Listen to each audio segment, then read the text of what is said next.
Welcome back, everyone. Today we're going to discuss computers in cars, which is a very, very, very highly discussed topic in automobile recent history here, last 20 years, whatever. Obviously, computers have been becoming more and more a part of your average automobile. The higher level feature set you have, if you got some kind of platinum, ultra, mega trim interior, you're probably going to have even more. And even your most base model cars have a fair amount of computers just to run things like the engine and transmission and fuel pumps and all that kind of stuff. And everybody seems to hate computers in cars, and I get it, right? For a couple of reasons. Number one, they're hard to diagnose. A lot of times they do quirky things that cause even otherwise really good mechanics to miss what a potential cause of an issue might be.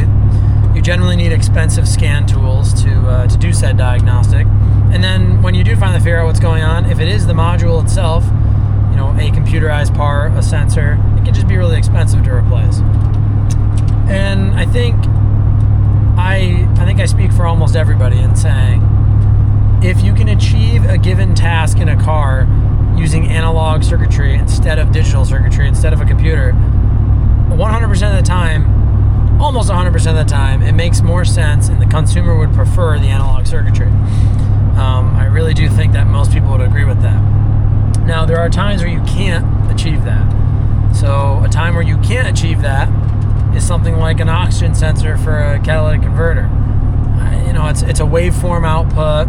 It relies on different parameters. It probably needs to be computerized. It just is what it is. Maybe you could create some complex analog system to, I guess anything that you can solve digitally, you technically could solve analog, but it would just be way more complex and would actually defeat the purpose of simplifying the vehicle.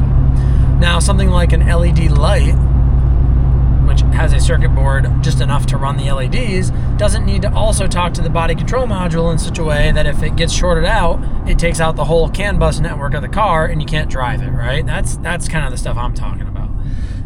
And there's a lot of things on a lot of cars that will do that, right? Your rear view camera goes out and it'll just short the whole system and you're dead on the side of the road because your rear view camera went out. And I think that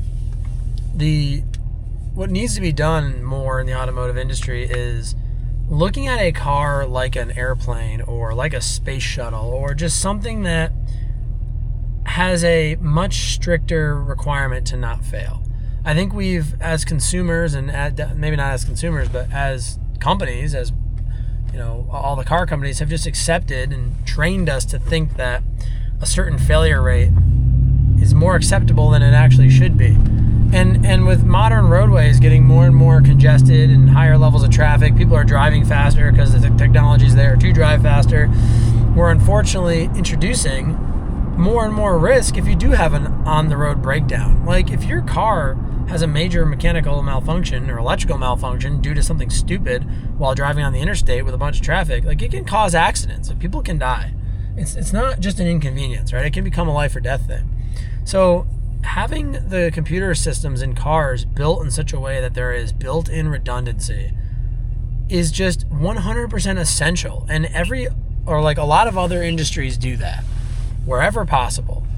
Airline and different things. And listen, they have issues too, right? Boeing had doors fly off their planes. I get it. Nothing's perfect. But, for example, on modern Chevy pickups and older Chevy pickups for that matter, they have an issue where a very common to rot out ground strap will corrode and rot out.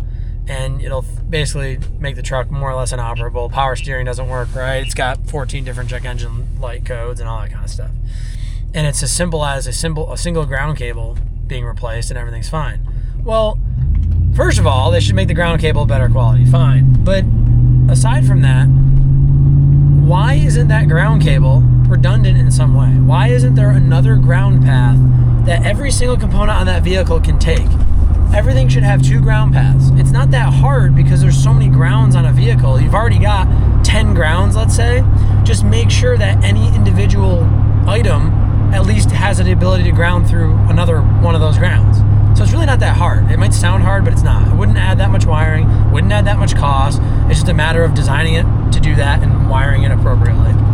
And then with that, if you had done that, and I don't know if you'd even want to do this, but you could technically add censoring onto the ground wires to say, hey, this one's shorted out because, whatever, it has a little resistor on it, or it's constantly measuring continuity on that ground, and that sensor that measures continuity doesn't see continuity anymore.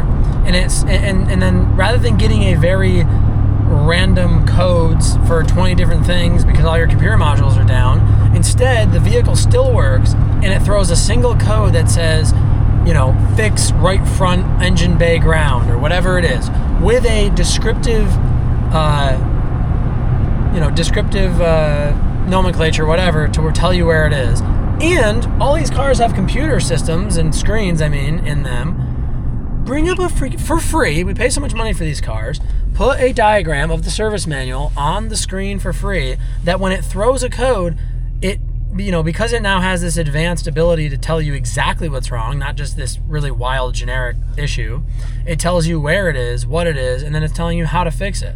And it should, tell you the part number. And heck, if you want to get really silly about it, have the friggin', Ford Pass or Chevy app or whatever phone app for your car suggest the part you buy, or suggest a service appointment to have it fixed. And then the dealer knows exactly precisely what's coming in. They can order the part ahead of time, and they know that that'll actually be the cause of the problem.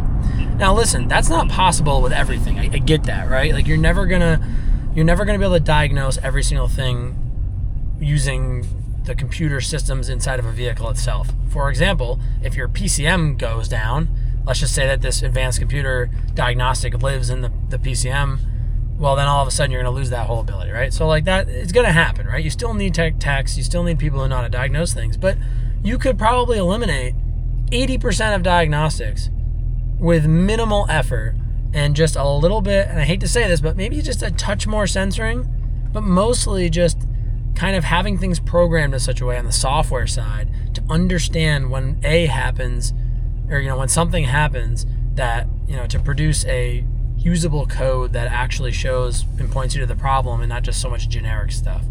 So many of these codes are just incredibly generic, and something as simple as whenever, like, let's say you throw like a evap small leak code, well, it should print out a report on the screen of the vehicle and say, okay, we've done a purge valve and we've done whatever, a purge valve test and a solenoid test, whatever I'm trying to think of here, fuel pressure sensor test, and give you all that live freeze frame data right on the screen, give you a whole report. Basically what your mechanic would start to do, just give that report. The computer can run those scans just like if you can run a scan on a scan tool, okay, then the computer itself could, with the proper coding, do it. That's just obvious, right? Like the functionality's there. You would just need to build in some extra capability into the computer to do that. And it should just automatically do that for you and give you all this data. And again, in an interface that a consumer can look at and either fix themselves or communicate to a dealer. Because even if you don't want to do your own work and don't care to fix stuff yourself, there are just so many stories online and in person of people that I know, of dealerships and in other shops, but especially dealerships, just chucking parts at vehicles. It's also a classic thing that you'll read about on YouTube, right? The throwing the parts cannon at it, right? Cars will come into different shops and they'll have 6 different parts that they replaced, and none of them fixed the issue, and the customer's out with $2,000. Like whatever it is, we have to stop treating these things in that way. We have to have the diagnostic information more accessible to the average Joe and easier to read, easier to understand, so that you can communicate it to the right people to get it fixed. And I think that if you're going to have the computers in cars, which, let's be real, they're not going anywhere. No manufacturer is reducing the amount of computers it has in a car at this point. It's just not happening. So at least make the computers that are there much smarter and able to diagnose themselves in such a way that we can repair them much easier. So that's just where I'm coming from with it. I think, and I like the tech side of it. I've got the 2022 F-250. I've got this 2005 Silverado. I love the simplicity of the Silverado. Granted, this is a high trim, so it actually has a decent amount of computer modules. But I also love on the Ford that I can remote start it with the phone app, and it tells me where the truck is if I lose it in a parking lot, and there's all these different things that are kind of nice, and I do like about a modern vehicle. But I don't necessarily like some of the added computer wizardry. So you could kind of have your cake and eat it too, with the right kind of planning from the factory and just concern for the consumer, right? The right to repair mentality needs to not only just be different laws they come up with, which is great, but also just needs to be culturally in companies' minds and saying, hey, this is like the morally correct thing to do. We need to bring back conscious capitalism, right? We need to bring back companies that truly care about their consumer and aren't just trying to bleed you of every last cent that you earned. They're trying to give you a good value for your money and make a little bit of money on their end and have a nice home and have their fun too, right? We can all do well. America's a great society with great wealth overall. Not that we're perfect. And the world, the first world in and of itself, right? We can all share a little piece of the pie here and be successful and not have to push every last little boundary so much and squeak out every last cent for the shareholders, these mythical shareholders, just so that they can have a little bit more money every year. So anyway, now I'm digressing. Make electronics diagnosable. That's the takeaway from this video. Anyways, guys, as always, thanks for watching. God bless America. I'll see you on the next one. Bye.